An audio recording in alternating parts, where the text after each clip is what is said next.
मेरा नाम कंचन है। मेरा संबंध एक गरीब घराने से था। मैं अपने माँ बाप की इकलौती बेटी थी और शक्ल सूरत की भी बहुत खूबसूरत थी। हम एक ऐसे इलाके में रहते थे जहाँ बहुत से अमीर लोग रहते थे, लेकिन हमारा घर छोटा सा था। पर मुझे इस बात की खुशी थी कि मेरे माँ बाप ने मेरी इच्छा पूरी की थी। मेरी इच्छा थी कि हम एक अच्छे और पॉश एरिया में रहें। पहले हमारा जो मकान था वो बहुत ही तंग गली में था, जो मुझे बिल्कुल भी पसंद नहीं था। मेरी इच्छा को देखते हुए मेरे पापा ने अपने ऑफिस में एड़ी चोटी का जोर लगा दिया कि मुझे ऑफिस की तरफ से घर दिया जाए। ये घर हमें पापा की नौकरी की वजह से मिला था। बाद में मेरे पापा ने ये घर किस्तों पर खरीद लिया था। मुझे अमीर बनने का बहुत शौक था। अमीरों की ज़िंदगी जीना मुझे अच्छा लगता था, क्योंकि अमीरों की ज़िंदगी में मुझे लगता था कोई टेंशन नहीं होती। जब दिल करो शॉपिंग पर जाओ, जब दिल करे होटल में खाना खाओ। लेकिन मैं जानती थी कि मेरी किस्मत बदलने वाली नहीं है। हम लोग जिस तरह से थे, मेरे लिए रिश्ता भी कल उसी तरह का आना था। हमने सारी ही ज़िंदगी बहुत सपने देखे थे और आगे भी सपने देखते ही रह जाना था। हमारे घर के सामने एक छोटा सा पार्क था। एक दिन उसी पार्क में मैं जा रही थी कि एक बूढ़ी औरत मेरे सामने आकर फिसल गई। मैं फौरन उसकी तरफ बढ़ी और गिरने से पहले ही उनका हाथ थाम लिया। फिर बड़ी मुश्किल से उन्हें बेंच पर बिठाया। मैं उनके कपड़े साफ करने लगी। उन्होंने बहुत ही खूबसूरत सी साड़ी पहन रखी थी, जो कि बहुत कीमती लग रही थी। वो मुझसे कहने लगी, तुम क्या कर रही हो? मैंने कहा, कोई बात नहीं, आपके कपड़े खराब हो गए हैं, मैं इन्हें साफ कर रही हूँ। उन्होंने मुझे धन्यवाद दिया, फिर मेरा नाम पूछा और ये भी पूछा कि तुम कहाँ रहती हो। मैंने कहा, सामने वाला घर ही मेरा घर है, वहीं से मैं यहाँ पार्क में कभी कभी आ जाती हूँ। मेरी एक दोस्त भी है, मैं उससे बातें कर लेती हूँ। उन्होंने मुझसे कहा कि जब मैं फिसली तो आसपास और भी बहुत से लोग मौजूद थे, लेकिन कोई भी मेरी मदद करने को नहीं आया। फिर तुमने ही मेरी मदद क्यों की? तुमने ऐसा क्यों किया? मैंने कहा कि ये सब कुछ मुझे मेरी माँ सिखाती हैं। वो कहती हैं, जब तुम्हें दूसरों की मदद करने का मौका मिले तो उसे हाथ से जाने मत दो, क्योंकि भगवान दूसरों की मदद करने वालों को पसंद करता है। मैंने उस बूढ़ी औरत को अपना नाम भी बताया और अपना घर भी दूर से दिखा दिया, लेकिन मुझे ये मालूम नहीं था कि वो औरत कुछ ऐसा करेगी कि मुझे ही हैरान कर देगी। अगले ही दिन वो मुझे फिर से पार्क में मिली। उसके साथ एक लड़का भी था जो मेरी ही उम्र का लग रहा था। उन्होंने मुझे दूर से ही देख लिया था और फिर पास आने का इशारा किया। मैं भी उनके पास चली गई। मैंने उनको नमस्ते किया। वो मुझसे ऐसे मिली जैसे कि हमारी जान पहचान सदियों पुरानी है। और फिर मेरा इंट्रोडक्शन उस लड़के से करवाया जो उनका बेटा था। उसका नाम प्रशांत था। बूढ़ी औरत ने मुझसे कहा, तुम मेरे बेटे प्रशांत को अपना दोस्त समझो और इसके साथ बातें करो। मुझे उस औरत की ये बात बहुत अजीब लगी। भला मैं क्यों एक अनजान लड़के से बातें करूं और उसे अपना दोस्त समझूं? मैंने कहा कि मुझे घर जाना है। मुझे आए हुए काफ़ी देर हो चुकी थी। आज भी मेरी दोस्त नहीं आई थी, इसलिए मुझे जल्दी वापस जाना था। उन्होंने शायद मेरी घबराहट भांप ली थी। कहने लगी, ठीक है, तुम थोड़ी देर मेरे साथ बैठ जाओ, फिर घर चली जाना।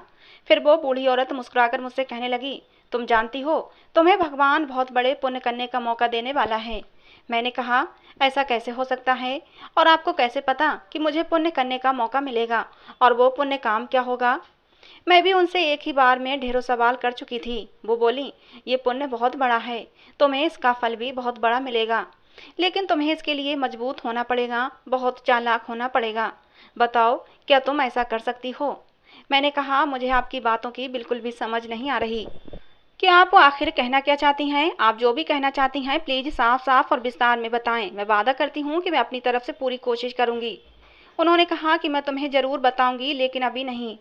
जब समय आएगा तो हर बात बता दूंगी। खैर, अभी तुम घर जाओ, कल मुलाकात करते हैं। अब मेरी रोज ही उनसे मुलाकात हो रही थी, क्योंकि वो भी इसी पार्क में आया करती थीं। मेरा भी घर में दिल नहीं लगता था। शायद उस बूढ़ी औरत की बातों ने मुझे बेचैन कर दिया था।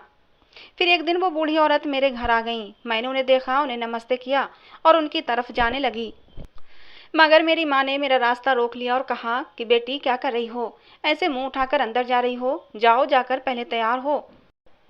तो मैंने कहा, मैं तैयार क्यों हो जाऊं? ठीक है, वो मेहमान है, लेकिन अभी मेरे शब्द मेरे मुंह में ही थे कि मेरी माँ ने कहा, पागल लड़की, वो औरत तेरा रिश्ता लेने आई है, क्या उनके सामने ऐसा मुंह लेकर जाओगी? माँ की बात सुनकर मेरे कदमों तले से जमीन निकल गई और मेरा मुंह खुला का खुला रह गया। वो मेरा रिश्ता लेकर आई थी और अपने उसी बेटे का, लेकिन ऐसा कैसे हो सकता था? खैर, मैं जल्दी से तैयार हो गई और ऐसे पेश आई जैसे उनको नहीं जानती। फिर खुद ही बता दिया कि आपकी बेटी को मैंने पार्क में देखा था, बहुत प्यारी बच्ची है। मेरे माँ बाप तो इस रिश्ते से बहुत ही खुश थे। उन्होंने मेरा रिश्ता प्रशांत से तय कर दिया। लेकिन मुझे उन पर बहुत गुस्सा आया क्योंकि मुझे अभी शादी नहीं करना थी। वो सब हंस हंस कर बातें कर रहे थे। फिर उस बूढ़ी औरत ने मुझे अपने पास बुलाया और मेरे हाथ में एक डिब्बा पकड़ा दिया। मम्मी ने कहा, आप ये क्या कर रही हैं, क्या ज़रूरत है? बूढ़ी औरत ने कहा कि कंचन अब मेरी बेटी है और मैं उसके लिए गिफ्ट लाई थी। घर वाले बहुत खुश थे। शाम तक इसी बात की चर्चाएं होती रहीं। जब वो औरत चली गई थी तो सबके सामने ही मैंने उस डिब्बे को खोलकर देखा था, तो उसमें एक मोबाइल फ़ोन था और उसमें सिम भी पड़ी हुई थी। मेरे माँ बाप तो इस महंगे मोबाइल को देखकर ही खुश हो गए थे, मगर मुझे अच्छा नहीं लग रहा था। जब मैं अपने कमरे में आ गई तो थोड़ी देर बाद मोबाइल पर एक कॉल आ रही थी। वो कॉल मुझे मेरी होने वाली सास ने ही की थी। और फिर उन्होंने मुझे एक ऐसी बात बताई कि मेरे कदमों तले से ज़मीन निकल गई। उनका कहना था कि मेरे बेटे ने तुम्हें पहले ही नज़र में पसंद कर लिया था, इसलिए तुम ये सोच रही होगी कि मैं तुम्हें अपनी बहू बनाने का फ़ैसला क्यों किया है। तो बात दरअसल यही है कि ये फ़ैसला मेरे बेटे का था। वो तुमसे पहले ही नज़र में मर मिटा है, इसलिए मैं तुम्हारे घर रिश्ता लेकर आई थी और अब मैं तुम्हारी तरफ से हाँ का जवाब सुनना चाहती हूँ। तुम्हारे माँ बाप के मुँह से तो इस रिश्ते के लिए हाँ सुन चुकी हूँ, लेकिन मैं तुम्हारी भी मर्जी जानना चाहती हूँ। बेटा, मैं तुम्हें बहुत खुश रखूँगी। अब भला मैं उनको क्या कहती। मैंने उनको बस इतना कह दिया कि जैसी मेरे माँ बाप की मर्जी होगी वैसी ही मेरी मर्जी होगी। वो इस बात पर भी बहुत खुश हुई थीं कि उन्हें बहुत ही संस्कारी बहू मिली है, जो अपने माँ बाप की मर्जी और उनके फैसले का सम्मान करती है। खैर, मेरी शादी तय हो गई। शादी की बात होने से लेकर मंगनी और फिर मंगनी से विदाई तक मेरे लिए इतने सारे उपहार आए और एक से एक महंगा उपहार। और सबसे हैरत की बात यह थी कि वो सारे उपहार प्रशांत की तरफ से आए थे और इसका साफ मतलब था कि वाकई वो मुझसे मोहब्बत करता था। कहीं किसी किताब में पढ़ा था कि अगर आपने शादी के बाद खुश रहना है तो ऐसे इंसान से शादी करो जो आपसे मोहब्बत करता हो, उससे नहीं जिसे आप पसंद करते हो। अगर उस लड़के को मुझसे मोहब्बत हो गई है तो फिर तो मैं बहुत ही खुशकिस्मत लड़की थी। वो खूबसूरत भी था, मुझसे मोहब्बत भी करता था और उसकी माँ भी बहुत ही अच्छी थी। यहाँ तक कि उनका ख़ानदान भी छोटा सा था। उसकी माँ, जो कि मुझे वैसे ही बहुत अच्छी लगती थी, यानी कि मेरी सास तो पहले ही मेरी दोस्त बनी हुई थी। मैं बेहद खुश थी, खुशी से फूली नहीं समा रही थी। पहले तो मेरा शादी करने का कोई इरादा नहीं था, लेकिन अब मुझे अच्छा लग रहा था। खैर, शादी हो गई और विदाई के बाद मैं अपने घर आ गई। मेरा कमरा बहुत खूबसूरती से सजाया गया था। मैं तो बस देखती ही जा रही थी। तभी दरवाजे पर हल्की सी दस्तक हुई और मैं सीधी होकर बैठ गई। मगर उस वक्त प्रशांत नहीं बल्कि मेरी सास आई थीं। वो मेरे कमरे में आई, मेरा हाथ पकड़कर पहले मेरी तारीफ की, फिर मुझे प्यार किया और कहने लगीं, बेटी, मैंने तुम्हें कहा था ना, भगवान तुम्हें एक बहुत बड़ा पुण्य करने का मौका देने वाला है और किसी को सही राह पर लाना भी तो पुण्य का काम होता है। किसी की बुराई को अच्छाई में बदलना भी पुण्य का काम है। अगर कोई बुरा इंसान है और तुम उसे एक अच्छा इंसान बना दो तो तुम्हें नहीं लगता कि ये कितना अच्छा काम है और उस काम को भगवान कितना पसंद करेगा। अपनी सास की ये बातें सुनकर मैं बोली कि मुझे आपकी बातें समझ नहीं आ रही। आप जो कुछ कह रही हैं वो बहुत ही अच्छा काम है, लेकिन इसे आप जरा विस्तार से समझाएं। आप जैसा कहेंगी मैं वैसा ही करूँगी। मेरी बात सुनकर वो हंसने लगीं और कहने लगीं, अभी तो बहुत दिन हैं, धीरे धीरे इस घर में एडजस्ट हो जाओ। प्रशांत का रूटीन है कि सुबह को ऑफिस जाता है और शाम को आता है। पूरा दिन होगा हमारे पास, हम लोग खूब बातें करेंगे। कहते हैं अगर आपकी सास अच्छी हो तो आप खुद को 50% खुशकिस्मत समझ सकती हैं। बाकी की खुशकिस्मती इस बात पर निर्भर करती है कि आपका पति भी अच्छा हो। थोड़ी देर के बाद प्रशांत कमरे में आया। उसके हाथ में एक ब्रीफकेस था तो खुशी से मेरे दिल में लड्डू फूटने लगे। यानी कि मेरी मुंह दिखाई का तोहफा इतना कीमती था कि प्रशांत उसको ब्रीफकेस में डालकर लाया था, वरना आज की रात सूटकेस का क्या काम था। मैं इन्हीं सोचों में गुम थी जब प्रशांत मेरे करीब चला आया और उसने मुझसे बहुत ही अच्छी तरीके से बात की और फिर कहने लगा कि कल तुम्हारी मुंह दिखाई का फंक्शन है और वो भी दिन के समय, इसलिए तुम अभी थकी हुई होगी, मैं भी थक गया हूँ। ऐसा करते हैं कि हम लोग सो जाते हैं। मुझे उसकी ये बात बहुत अच्छी लगी थी। उसने मेरा एहसास किया था। लेकिन एक बात बहुत बुरी लगी थी, उसने मुझे वो ब्रीफकेस नहीं दिया था बल्कि उसे अलमारी में रख दिया था। मैंने भी सोचा कि शायद वो थका हुआ है, आराम करना चाहता है, मेरा गिफ्ट मुझे कल दे देगा। हो सकता है उसमें हनीमून की टिकट हो। यही सब सोच सोच कर मैं तो बहुत खुश हो रही थी। सब बहुत ही शानदार लग रहा था। मेरे पापा और मेरे मम्मी भी बहुत खुश थे। लेकिन फिर अगली रात को कुछ ऐसा हुआ जिसका मैंने कभी सोचा भी नहीं था। मैं हैरान और परेशान बैठी प्रशांत को देख रही थी। उसने कमरे का दरवाज़ा बंद किया था और मेरे सामने बैठ गया था और मुझसे पूछने लगा, तुम ठीक तो हो ना? मैंने उससे कहा, हाँ मैं तो ठीक हूँ, लेकिन आप ये सब क्यों पूछ रहे हैं? थोड़ी देर बाद उसने वही ब्रीफकेस उठाकर खोला और मेरे सामने रख दिया। मैं हैरान रह गई। वो ब्रीफकेस तो नोटों से भरा हुआ था, उसे मुश्किल से बंद किया गया था। प्रशांत ने कुछ देर तक मुझे देखा और फिर कहने लगा, मैं दावे से कह सकता हूँ कि तुमने इतने सारे पैसे एक साथ कभी नहीं देखे होंगे। मैंने कहा, लेकिन मुझे इन पैसों का करना क्या है? प्रशांत ने कहा कि जो बात मैं तुमसे अब करने वाला हूँ उस बात को गौर से सुनना और एक पल के लिए भी उसे मजाक मत समझना। ये सारे पैसे तुम्हारे हो सकते हैं। मैंने उसे हैरान नजरों से देखा और बोली, तुम्हारा क्या मतलब है? आखिर तुम कहना क्या चाहते हो? मुझे क्या करना होगा? प्रशांत ने मुझसे कहा कि तुम समझदार लड़की हो। ये सारे के सारे पैसे उसी सूरत में तुम्हारे हो सकते हैं जब तुम कोई भी बहाना बनाकर मुझसे तलाक ले लो। हमारी शादी का दूसरा दिन था। मैं अपनी शादी से बहुत खुश थी। जब उसने कह दिया कि तुम मुझसे तलाक ले लो तो मेरा दिल बैठ गया। समझ में नहीं आ रहा था कि क्या जवाब दूं।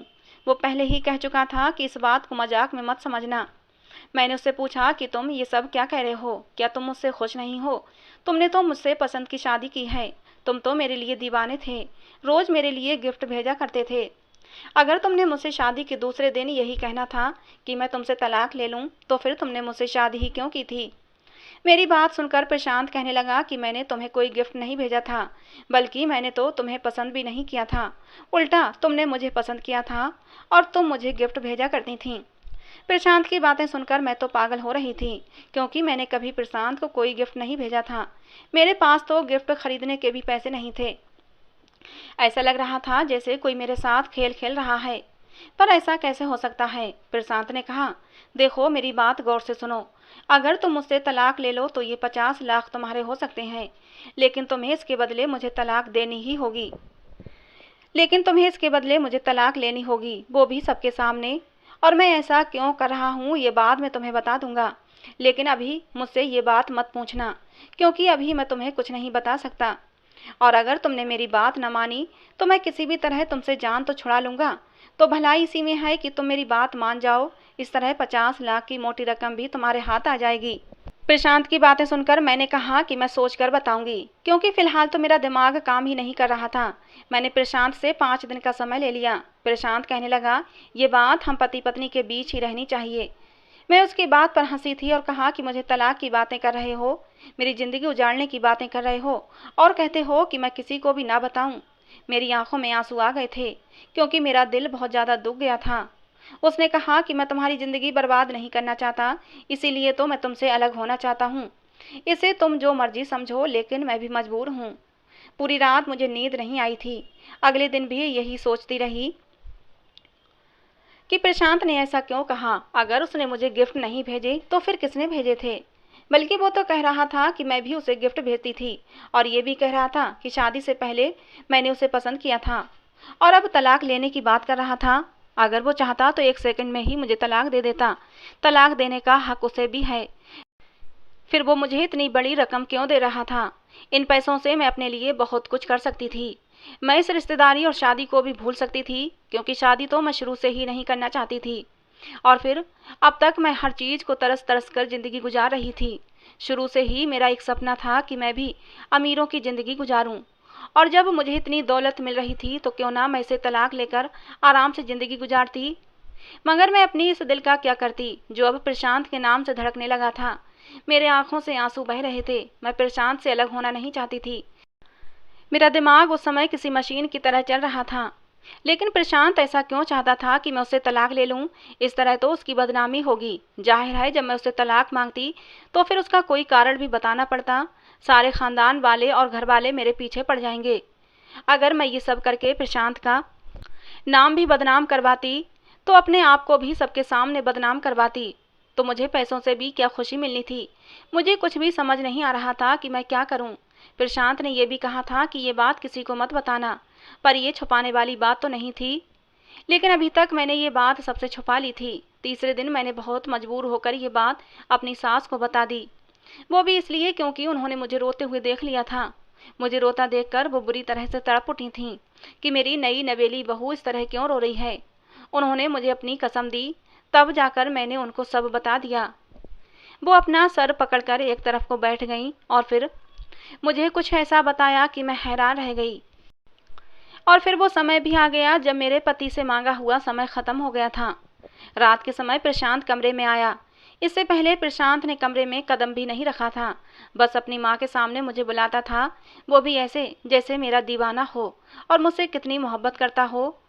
मेरे सामने प्रशांत ने पैसों से भरा सूटकेस रखा और कहा, आशा करता हूँ कि तुमने अब अपना फैसला कर लिया होगा।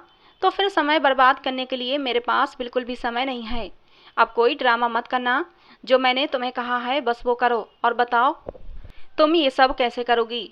मैंने कहा, ठीक है, जैसा तुम चाहते हो वैसा ही होगा, लेकिन इससे पहले मैं तुम्हें कुछ दिखाना चाहती हूँ। वो हैरान हुआ कि इस वक्त करना जरूरी है। मैंने कहा, बिल्कुल जरूरी है, क्योंकि शायद इसके बाद तुम अपना फैसला बदल दोगे। प्रशांत ने कहा, ऐसा बिल्कुल नहीं हो सकता, मैं अपना फैसला हरगिज नहीं बदलूंगा। मैंने अपने पति की आंखों के सामने एक और सूटकेस रखा जो उस सूटकेस से थोड़ा छोटा था। उसने वो सूटकेस खोला तो आंखें फाड़े मुझे देखने लगा। मैंने कहा, शायद अब तुम अपना फैसला बदलने पर मजबूर हो जाओगे। सूटकेस के अंदर रखी चीज देखकर उसके पास कहने को कुछ बचा ही नहीं था। मुझे प्रशांत की माँ की वो बात याद आई जो उन्होंने मुझे उस दिन बताई थी। उन्होंने मुझे बताया था कि जो भी तुम्हारे पास प्रशांत के नाम से गिफ्ट जाते थे वो मैं ही तुम्हें भेजती थी और तुम्हारे नाम से उसके पास गिफ्ट भेजा करती थी। मैं चाहती थी कि तुम लोग ये समझो कि तुम एक दूसरे से मोहब्बत करते हो। तुम दोनों में शादी से पहले ही मोहब्बत का रिश्ता बन जाना चाहिए ताकि तुम्हारा रिश्ता मजबूत हो जाए। याद है, मैंने कहा था कि तुम्हें एक बहुत बड़ा पुण्य का काम करना है, किसी को सही राह पर लेकर आना है। असल में मैं उस समय अपने बेटे की ही बात कर रही थी। मेरे बेटे के पास बहुत दौलत है, लेकिन उसे दौलत की कोई कदर नहीं है। वो इस दौलत को दोनों हाथों से उड़ा रहा है। मैंने उसके लिए एक वसीयत लिख दी है, जिसके अनुसार जैसे ही उसकी शादी होगी उसकी सारी दौलत उसकी पत्नी के नाम हो जाएगी। यहाँ तक कि उसे अगर पैसे खर्च करना पड़ेंगे तो वो भी अपनी पत्नी के साइन के बगैर नहीं मिलेंगे। इसलिए वो तुम्हारे साथ ये चाल चल रहा था। तुम्हें पैसे देकर इस बात पर मजबूर करना चाहता था कि तुम खुद ही तलाक ले लो, क्योंकि वसीयत के अनुसार मेरा बेटा तुम्हें तलाक भी नहीं दे सकता था। अगर तुम तलाक मांगती तो ये कहता कि मैं क्या करूं, जब वो मेरे साथ रहना ही नहीं चाहती। इस तरह उसकी आज़ादी उसे वापस मिल जाती। मैं अपनी सास से कहने लगी कि आप ऐसा ना करें, क्योंकि इस तरह तो आप उसकी शादी करवाती रहेंगी और ये उनको पैसे दे देकर कुछ भी करके अपनी ज़िंदगी से निकाल देगा। मेरी सास ने मेरे कहने पर एक और वसीयत लिखी थी, जिसके अनुसार प्रशांत अपनी मर्जी से दौलत खर्च कर सकता था, लेकिन तब तक जब तक मैं उसकी पत्नी बनकर रहूंगी। मेरे पति के सामने मेरे सास की लिखी हुई नई वसीयत पड़ी हुई थी और उस वसीयत को देखकर मेरा पति अपना सर पकड़कर बैठ गया था। उसे कुछ भी समझ नहीं आ रहा था। फिर मैंने उसे समझाया कि शादी का मतलब जिंदगी खत्म होना नहीं होता। देखिए, मैं आपको पसंद करती हूँ, आपके साथ रहना चाहती हूँ, कभी भी आपको तंग नहीं करूँगी, हमेशा आपका साथ देने की कोशिश करूँगी, हमेशा आपके साथ वफादार रहूँगी। मेरा पति गुस्से से बाहर निकल गया और उसने 2 दिन तक मुझसे बात नहीं की, लेकिन फिर अपनी माँ के समझाने पर उसने मुझसे और अपनी माँ से माफ़ी मांग ली और मुझे छोड़ने का इरादा छोड़ दिया। हम लोग हनीमून के लिए भी गए। वापस आए तो हम दोनों एक दूसरे की मोहब्बत में गिरफ्तार हो चुके थे। मैंने बहुत ही समझदारी और अपनी सास के कहने पर अपने पति को मना लिया था। उसकी पहले की ज़िंदगी बहुत ही अय्याशी भरी थी, उसको पैसों की कोई कदर नहीं थी, इसीलिए मेरी सास ने उसकी शादी मेरे साथ की थी। अब प्रशांत मेरे साथ बहुत ही खुश है, अपनी माँ का धन्यवाद करता है कि उन्होंने उसके लिए इतनी अच्छी हमसफ़र ढूंढ कर दी है। तो दोस्तों, ये थी आज की हमारी कहानी। कैसी लगी ज़रूर बताना, पसंद आई हो तो प्लीज़ लाइक करना। कहानी को लेकर अपनी राय ज़रूर दिया करें दोस्तों, जिससे कि हमें पता चले कि आपको हमारी कहानी पसंद आती है या नहीं। कहानी को अंत तक सुनने के लिए आप लोगों का बहुत बहुत धन्यवाद दोस्तों। मिलते हैं अगली किसी नई कहानी में।